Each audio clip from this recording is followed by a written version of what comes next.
Listen, your team's about to crash. Every team is going to experience one of these problems, whether you're willing to admit it or not. Have you ever made one mistake and all of a sudden that's how you're remembered or known?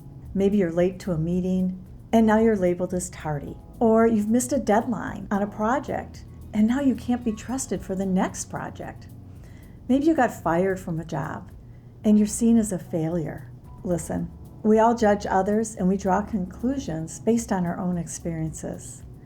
We see people for an action instead of who they really are. So one of the ways that we can work with this in our team environment is to really pay attention when someone might be experiencing a label such as this. And try to ask questions and identify how you might support them in walking through this situation. Have discussion about it and find a common ground that you could all work on to determine together how to move forward. Have you ever felt like you don't belong?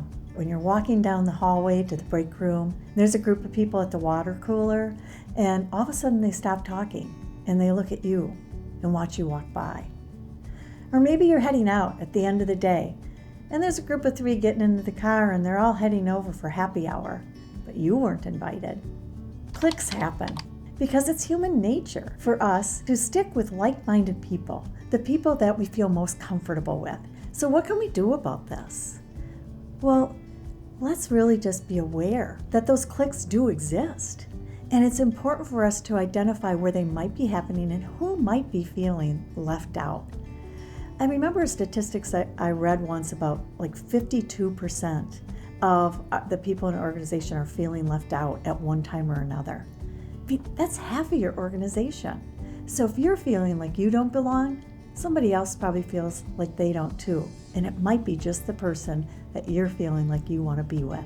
We can just continue to pay attention to that, be intentional about inviting others in, even if they might not be the people that we have the same personalities or work styles with. We have to be open to what might we learn from this person? What kind of fun could we have together? Okay, this is ridiculous. Did you know that 79% of employees who leave their job cite the lack of recognition as the reason why? I was just talking to somebody who was telling me that they were really struggling. They were like, I'm ready to give up. They were underappreciated. In fact, their store had just achieved a major milestone, and that was #1 seller in the region. Yet their boss told them they hadn't hit their quota. I mean, isn't that crazy? We're not even recognizing the fact that they hit a major milestone, #1 in the region. When we are excited about the progress being made, that creates the motivation to make even more progress. So let's celebrate the milestones along the way. Dan Sullivan talks about this in his book, The Gap versus the Gain. He wrote this book with Dr. Benjamin Hardy, and I just love this story because he talks about how there are two kinds of minds, right? One is the kind that says, hey, we're never there, and there's always a gap. This is where we want to be, this is where we are today, and we have to do more to get there. And then there's the other people who focus on the gain, and they're going, oh my gosh, this is where we were, and this is where we're headed, but look at how far we've come, right? That's what we need to do in our businesses so that we're celebrating the progress along the way to build the momentum, to get the results so that people feel recognized and heard and appreciated, and we celebrate those wins together. Do you ever have a great idea and no one picks up what you're putting down? Or worse yet, 2 weeks later, somebody brings up the same idea and the group decides to implement it? Yeah, I've been there too. There are lots of reasons why this might happen. I mean, first, maybe the solution you have just isn't all that good, or it isn't, other people aren't connecting to how it fits to this problem, right? Another idea is, well, maybe they didn't even hear it because we do know that minds wander in meetings. And so they might not even really fully pulled in the concept that you were putting on the table for them. And the other thing is think of it like this. Maybe you're planting a seed and somebody else is thinking about it, and that's the reason why it comes up as what appears to be a new idea 2 weeks later. It's because you started the ball rolling to get people thinking differently about the problem. How do we really, resolve this on our teams so that we're using the talents and perspectives of all of our team members? One way is to really open up the freedom through brainstorming and allow people to throw a bunch of ideas on the table instead of taking the first one that's heard or the only one that might be out there. So play around with your idea. Maybe put it on the table again and say, what do you think about that? What would you do differently? And start to get curious about how others might play off of the solution that you've developed, and see if it can't even become a stronger solution to fix the whole problem. Have you ever been asked to lead a project and you know that you could implement it in a much more efficient way, but you're told how to do it and when it needs to be done?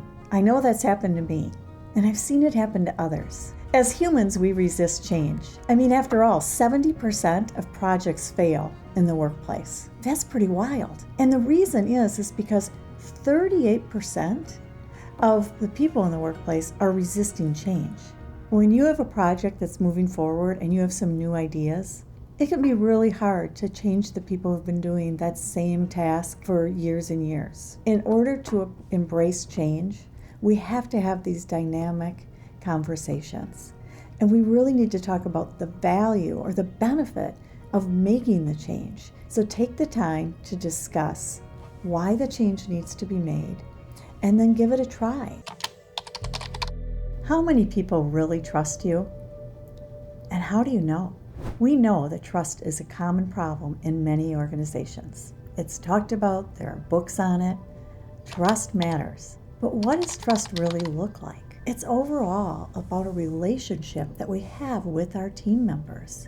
And that relationship is built over time and experiences. Staying committed to do what we said we would do and follow through and have conversation with one another when we don't. It's about building rapport and leaning in and listening to what's going on behind the scenes and conversing with one another. All of this comes together to build some trust over time. And it can quickly disappear, just like that, when we make that one mistake, when maybe we have that label against us. So it's important to take the time to develop relationships with your peers. It comes from shared experiences. So the more you bring people in to participate in an experience with you, the more likely you're going to get to know them and start to develop that trust. After all, what is a team without trust? So learn together, explore new ideas, bring people in, try new things, and then learn along the way and respect that each person is learning at their pace and bringing what they can to the team in that moment. These common workplace problems all stem from one common theme, and that is respect, the underlying need for respect. We simply all want to be heard and understood and valued.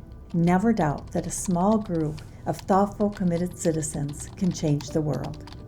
In fact, it's the only thing that ever has. Consider your workplace team as the place of change.